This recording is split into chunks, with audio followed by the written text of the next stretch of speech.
Centaur, your kind of company.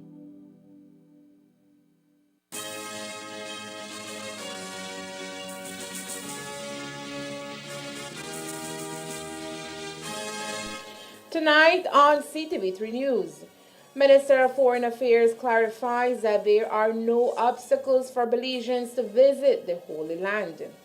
And while former leaders organize March for Peace in the Old Capital and support GOB's position to cut ties with Israel, the leader of the opposition, Neeb, and the Belize Council of Churches are chastising the move. And proposed $9 million loan to Belize Premium Spirits and Liquors Limited continues to mount controversy. These are some of the stories we have for you tonight in our newscast for Friday, November 17th, 2023.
Movies are dreams.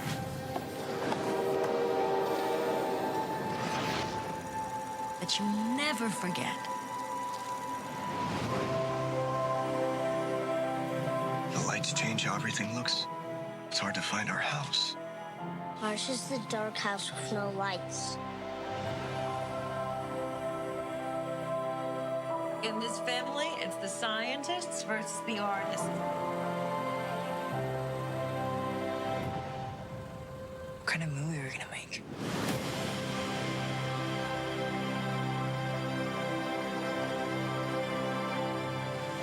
You stop making movies, it'll break your mother's heart.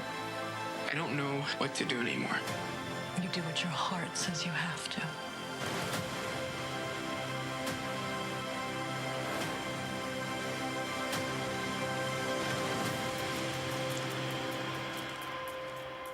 What was your favorite part?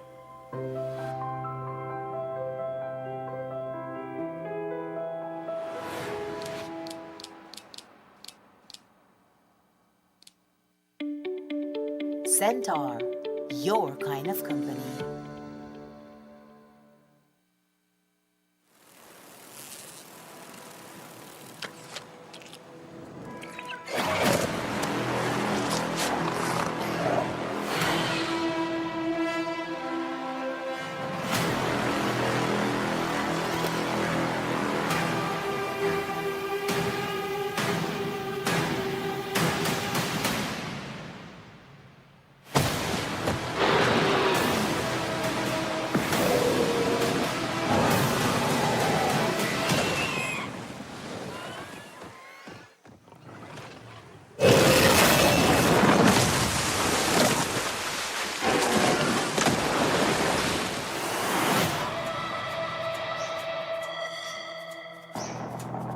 Jonas, we need your help. We're detecting increased aquatic activity 25,000 feet deep in the trench. It's an ancient ecosystem untouched by man. Whatever is down there is trying to make its way to the surface. This is a bad idea. Just a little bit.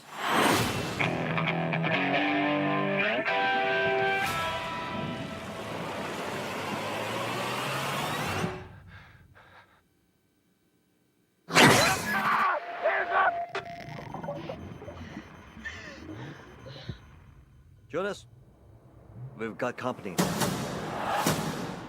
That's the biggest Meg I've ever seen. Biggest Meg anyone's ever seen. That's the apex predator. Everybody make it to the station! You can make it! Hit Thorn!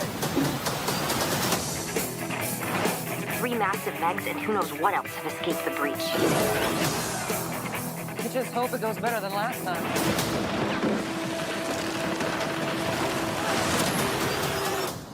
What happened last time? You don't want to know. This ain't the end. I saw you again. Go! We've never seen this before. They hunted in packs.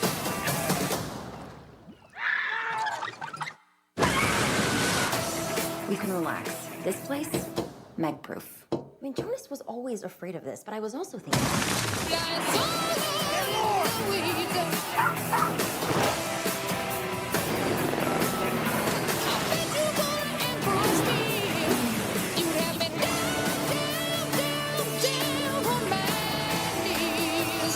Ooh, Barracuda.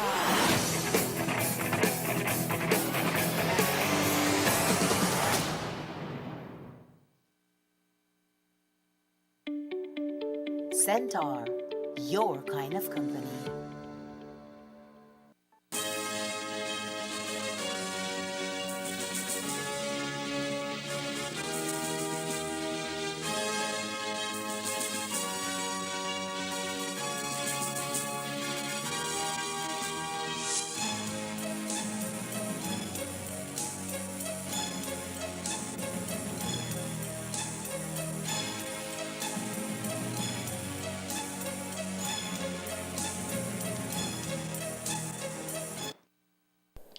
Good evening with your news, also simulcast on Fiesta FM 106.7. I am Joanna Rodriguez. The government of Belize late yesterday evening offered further clarification of its stance on diplomatic relations between Belize and Israel, which were suspended earlier this week.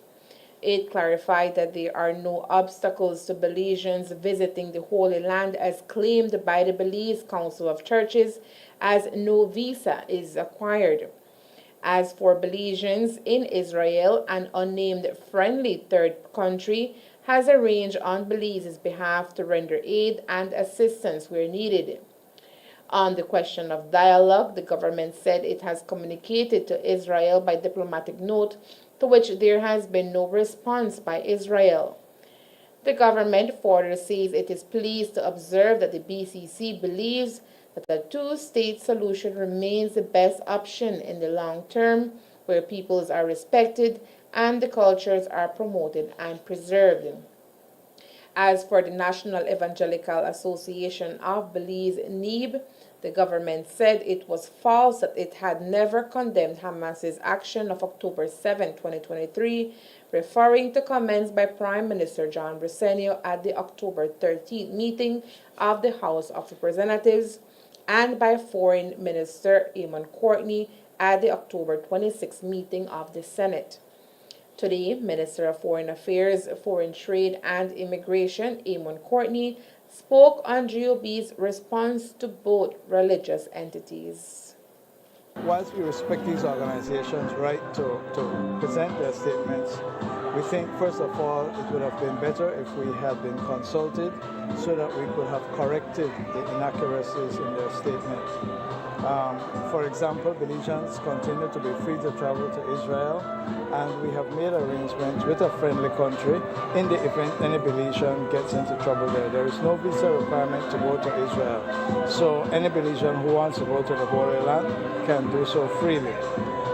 The decision that we took has not impacted or changed that in any way as far as we know. I mean, Israel might change their mind, Israel might react, but we don't know that up to date. Also, I think it was just completely wrong to suggest that the government of Belize had not condemned the actions by Hamas. We regret it very strongly and condemned what we regarded as the killing of innocent civilians on the 7th of October.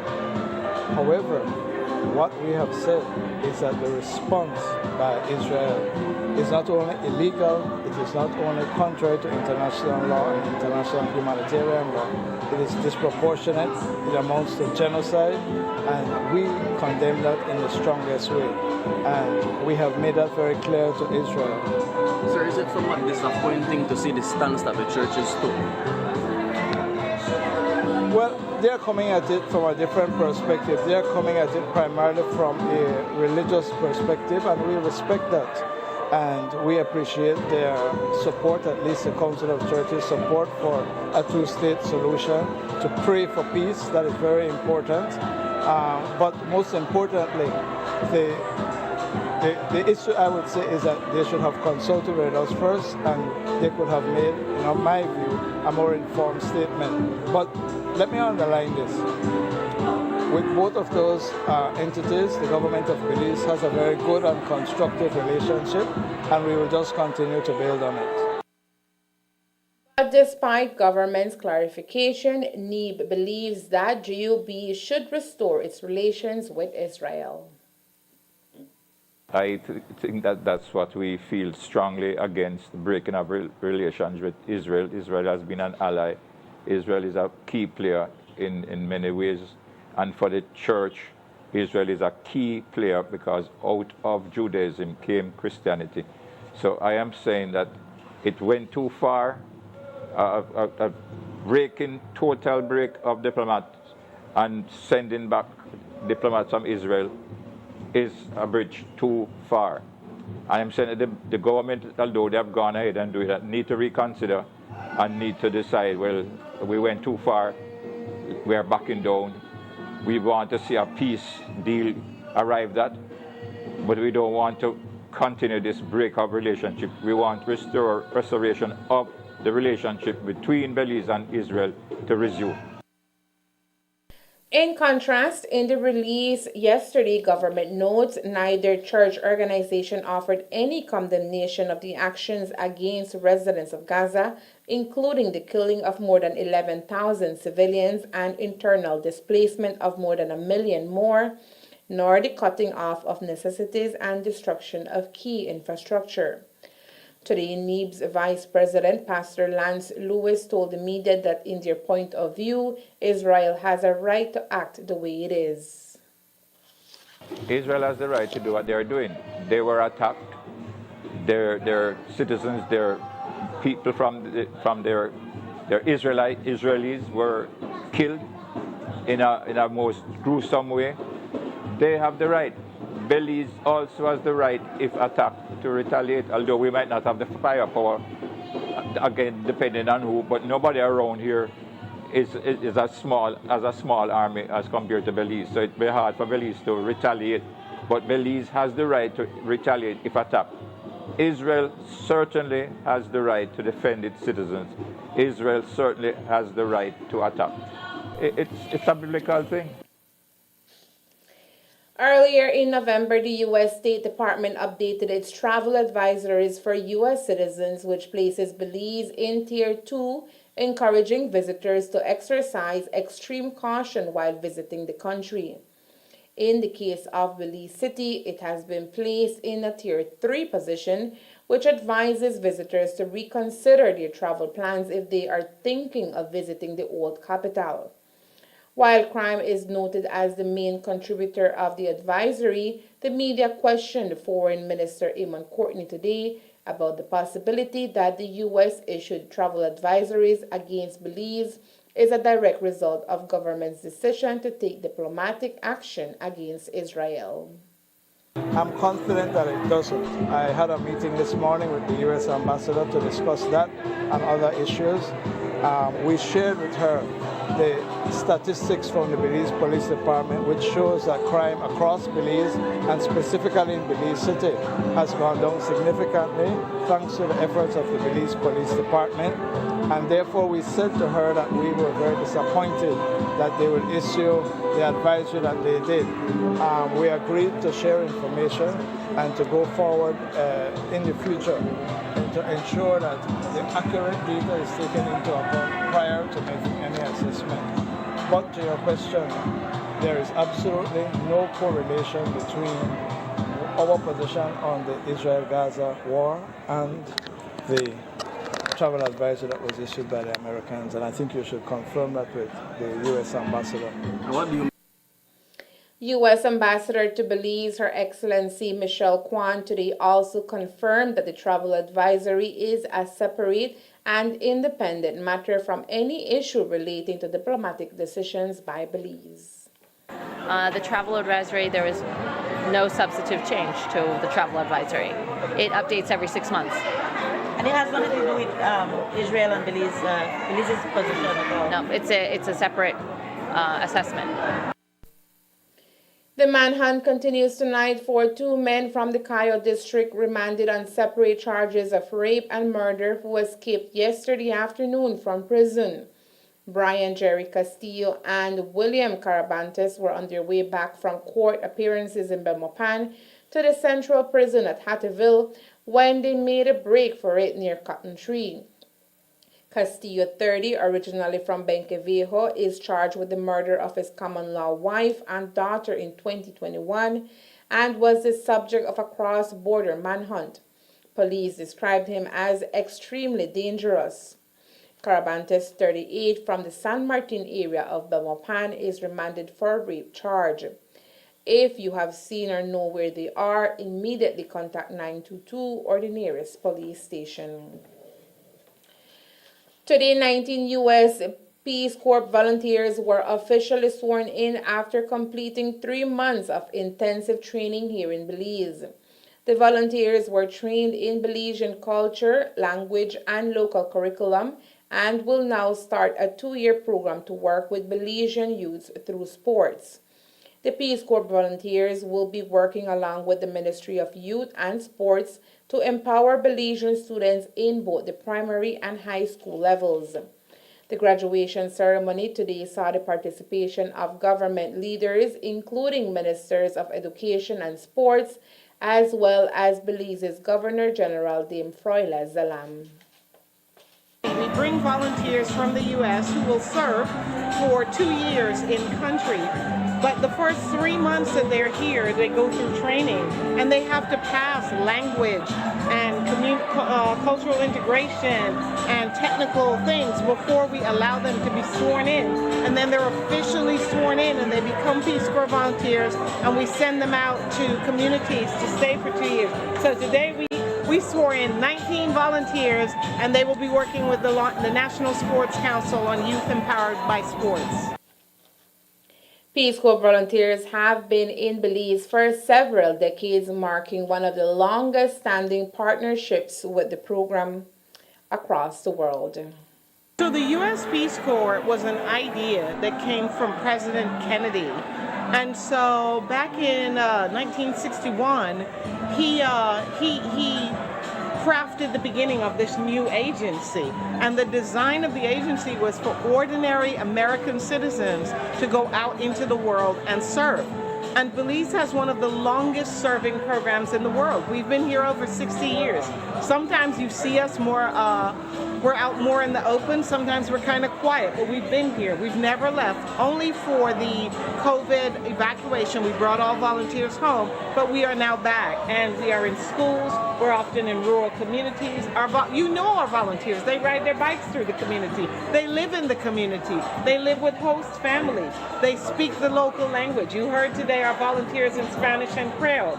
And they become a part of it. This becomes home for 2 years. And we believe that that partnership, that service from inside, from that grassroots level, is the most impactful. The program, according to U.S. Ambassador in Belize, Michelle Kwan, is a representation of the strong partnership that exists between the U.S. and Belize. Last 11 weeks, these volunteers, Peace Corps volunteers, were in intense training in terms of culture, language, and the curriculum they will be helping in terms of carrying out throughout the country in Belize. So it was intense training, but today is like the capstone graduation. They swore in, and now they're going to go into the Belizean community to make a difference. Can you speak to how they were selected? It's 20 of them. Yeah, it's as you heard, a very rigorous process. It was nice to see that was majority women that were being volunteers, and it's very exciting. But it is there's an application, there is clearly a training involved, and then it's a commitment that they really undertake. Peace Corps is such a, as I mentioned in my remarks, U.S. government's real greatest innovation of really making a difference. And these young people are stepping up, each person just making a huge impact. I appreciate it. Thank you. Thank you. Thank you. Thank you. The 19 volunteers will be assigned to different parts of the country where they will serve as sports coordinators at both the primary and secondary levels. This all started out of a symposium we had last year around the same time. I insisted to my senior staff I must have a youth and sports symposium to energize young people and get out to the organizations around in the country and likewise the business sector. And about a month after the symposium, I got a call from Peace Corps Belize, and they said they want to partner with the Department of Sports. And if you know that we have a country with about 68% of the population under the age of 29, so we have to find accommodation for them. So after we met with Peace Corps the first time, we continued dialogue, and this is the end result. And they are here now to volunteer around the country with sports. So how will the volunteers be used across the country? Well, we are a lot of coordinators locally. And so especially the primary school sports and secondary school sports, they're going to assist coordinators around the country to make sure we have a very good competition among the high schools and the primary schools. The Public Service Union PSU has tried the proposal to loan $9 million to Belize Premium Spirits and Liquors Limited as morally bankrupt and socially irresponsible. According to the union, investments made by the Social Security Board SSB should include the calculus of improving overall the population's quality of life and provide a positive social impact. The PSU cites World Bank development indicators that say Belizeans over 15 consume more than the global average of total alcohol consumption, about 5.7 pure liters or 1.25 imperial gallons per year. It means Belize apparently has an alcohol consumption crisis that our health system is inadequately able to treat. The union also demands that the board show how the production will not end up in the local market as claimed, or how the distillery will be profitable and meet its loan obligations without having produced any. Investments, the union concludes, should be about the merging of profits and values. The PSU calls on its general membership to also feel free to email their personal objections to info@socialsecurity.org.bz or invest@socialsecurity.org.bz. The Board of Travelers Liquors Limited and its 75 permanent employees have also written to the Social Security Board expressing their objection to the proposed approval of the loan, since they believe that the risk to the Social Security funds into which the employees of Travelers Liquors have been paying for the over 42 years is very high.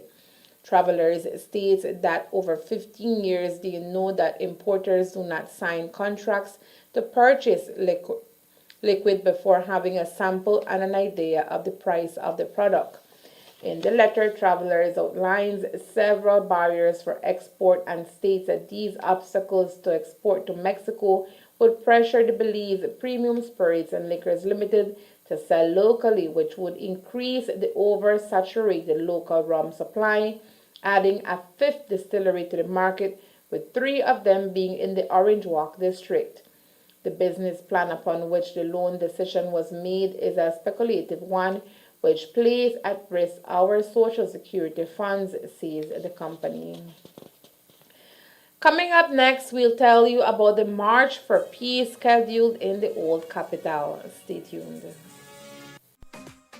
Singing around the world, dancing with every song, and experienced in one place only. The Latin Grammys are coming to TNT. Mi gente de México, mi gente de Argentina, de Sudamérica, de Centroamérica. The music award that makes the world dance. With live shows by your favorite artists. Gracias a la academia. Muchas gracias. Os quiero, muchísimas gracias. The Latin Grammys, Thursday, November 16th. We move with the music on TNT. Centaur, your kind of company.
up for Smart Share Plan and save big.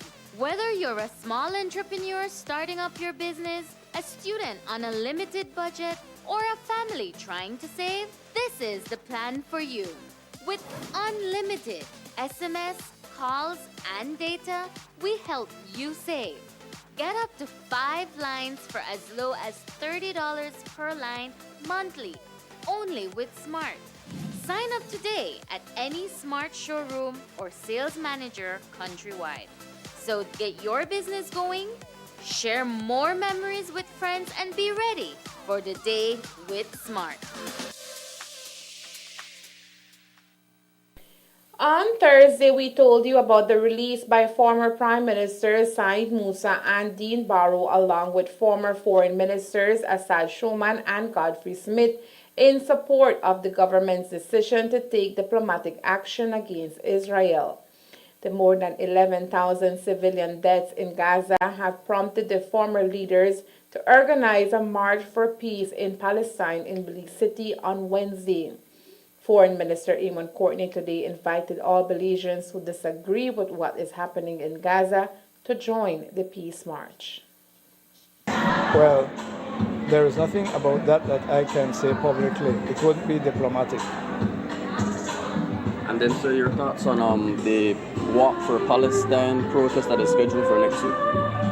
I would encourage Belizeans who are concerned about what is happening in Gaza to join the walk. I would encourage Belizeans to come out and peacefully show their support for the Palestinian people who are suffering an incredible amount of bombing, of lack of food, lack of water, lack of medical supplies, lack of electricity. What is happening there is the worst form of genocide we have seen since the genocide in Rwanda, in my opinion. And Belizeans should show how they feel about it so that the world can see that we are on the right side of this issue as a people. Is the government pleased that the majority of Belizeans seem to be on the side of Palestine? I think the majority of Belizeans are on the right side of most issues. The issue between Israel and Palestine is very complicated. It is important to remember that Israel occupies Palestinian lands. It is important to understand, for example, in the Gaza, those people are in an open-air prison. They cannot leave as they wish. They cannot enter as they wish. The amount of food, water, etc. that goes into Gaza is strictly controlled by the Israelis. They have a right to self-determination and they have never been allowed to exercise that right. They have a right to have their own land, their own state. They have not been allowed to have their own state. And we think that what is happening out there is all a symptom and as a result of the very, very, I would describe it as harsh and particularly evil way in which the Israelis have imposed their measures on Gaza and the West Bank. And quite frankly, as I said to the American ambassador this morning, it is not only time for peace, but it is time for the new state of Palestine to be recognized and for it to have its own government and people and to live freely in peace with Israel. The march begins at Memorial Park at 10 a.m. and will end at Battlefield Park, where there will be a few short speeches. And while Belize's former leaders, including former Prime Minister Said Musa and Dean Barrow, along with former Foreign Ministers Assad Shoman and Godfrey Smith, have organized the March for Peace, leader of the opposition Sharon Barrow is chastising the move. In a letter written to the four former leaders, Barrow expresses his utter dismay at the fact that the men support government's decision to suspend diplomatic ties with Israel. In the letter, Shine says he is perplexed and alarmed at the message of extremist and selective outrage the former leaders are sending to the new generation of leaders that must shepherd Belize domestically and globally. The Russian invasion of Ukraine have resulted in over 100,000 Ukrainians being slaughtered by Russians, force yet no condemnation. Call for ceasefire or suspension of diplomatic ties by this government of Belize, says Barrow. Barrow pleads to the elder statesman to encourage diplomatic dialogue no matter how exhausted the calls become. The channels of dialogue must remain open, and the only way to stop the military operation in Gaza is through diplomacy, says Barrow.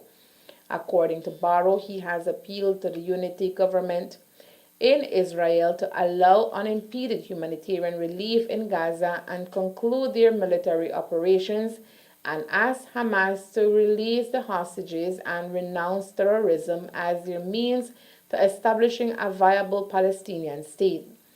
At the end of the letter, Barrow appeals to the former prime ministers and foreign ministers to heed the call of the leaders of the clergy in Belize and do more to foster a climate for diplomatic dialogue that will bring about peace with the state of Israel and Palestine living together in security and harmony.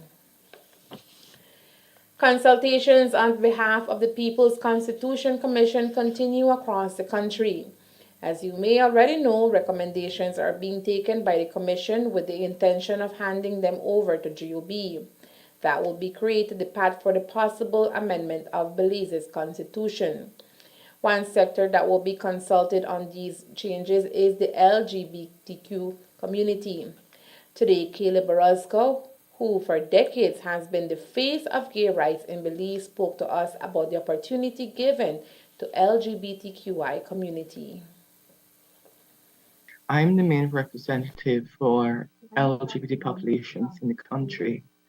And so I'm tasked with the responsibility of organizing community consultations around the Constitution as an official function of that representation with the People's Constitutional Commission. So the mobilization effort with regards to getting our LGBT people involved is not a separate matter, but a singular matter that I'm seeking to lead with my colleagues in raising the bar of political participation and representation in the constitutional review process of the PCC. So essentially, the event will be on the 25th of November at around 1:30 at the University of the West Indies. For those people who are unable to travel, they can ask for a link from this number 6735641 and it will be sent to them. For those who are able to travel for the event, it will be at UWI in Belize City, and we will work out the logistics of providing transportation support as needed for those who ask for it. The UWI is enclosed by a fence, and there's a security guard there. Second of all, for those people, and we're conscious that many of our people are now out the closet, they can certainly participate online, asking questions, taking notes, making commentary about their concerns about the Constitution, and that will be noted in the public record. So there's no need to be concerned about safety. According to Orozco, there are several recommendations that the LGBTQI community would like to integrate in the Constitution. In terms of the vision, it's clear that we need sexual orientation and gender identity in Section 3 of the Constitution, which lists a category of discrimination, and to expand that category to include other status. So that's one. Two, it's clear that we have a problem in this country investing in redress mechanisms. And I say that because in 2009, my organization issued a recommendation under the Universal Periodic Review in Geneva. And the then government accepted that recommendation. But it's only now, which is like, 11, 14 years later, that they're getting around to set up the model under the Ombudsman Office. And so, as a community, we need to be conscious of what horizontal and vertical rights are. One speaks to the relationship between the individual and the state, and one speaks to violation that occurred between two persons. Critical to our concerns is ensuring that where there are mechanisms that our community can access to address their issues of dignity and rights violation, it's paramount and my responsibility to ensure that those things are addressed. With regards to the area of budget allocations, it is paramount for me to understand and make recommendations with regards to ensuring that in the process of budget allocation, agencies that deal with human rights issues are independent of the state interference. Challenge here is that the religious sector is not too far from the corner, and they come with their own point of view. With that regard, it is a case of not only negotiating top 2 or 3 priorities, but it's also a case of creating or cultivating an environment of solidarity with which we all look at the Constitution through an intersectional lens, and we are intentional in ensuring that we dismantle the current inequalities that have been incorporated into our Constitution. If we can get the right language in, especially in the areas of health rights and education rights, I think it will go far in then following up with Operation. With the PCC willing to listen to the concerns of the LGBTQI, Orozco says members must not be afraid to have their voices heard. This is the first time the state is giving the LGBT population a chance to speak for themselves. This is the first time. It's not going to be a Caleb Orozco speaking. It's going to be you, the ordinary individual, either in person or on a screen somewhere in the country. And so raising your voice or making your voice visible is an important part of the process which I need to track. And it's also an opportunity to learn about how we perceive our rights. And as duty bearers, as gatekeepers, as individuals who are in the closet, but individuals nevertheless who are supposed to defend our rights, what are we really prepared to do outside of lodging an observation that complains about what we don't have? What are we really prepared to do to ensure that we strive to give life to these recommendations? Again, the consultation session is hybrid and planned for Saturday, November 25th, 2023 at the UWI campus in Belize City, and logistics will be reviewed as persons begin to register. Those wishing to connect electronically can call our WhatsApp phone number 673-5641 and a Zoom link will be provided. Early registration for online participation is required. And that's the news. We invite you to join us for another newscast on Tuesday, November 21st, here on CTV3 and Fiesta FM 106.7. Remember that to read a text version of the news, you can visit our website at ctv3belizenews.com.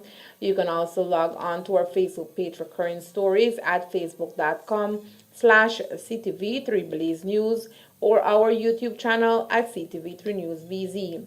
Remember to wash your hands and remain safe. From all of us here at CTV3 News, have a safe and blessed Garifuna Settlement weekend. Thank you for watching and listening. Good night.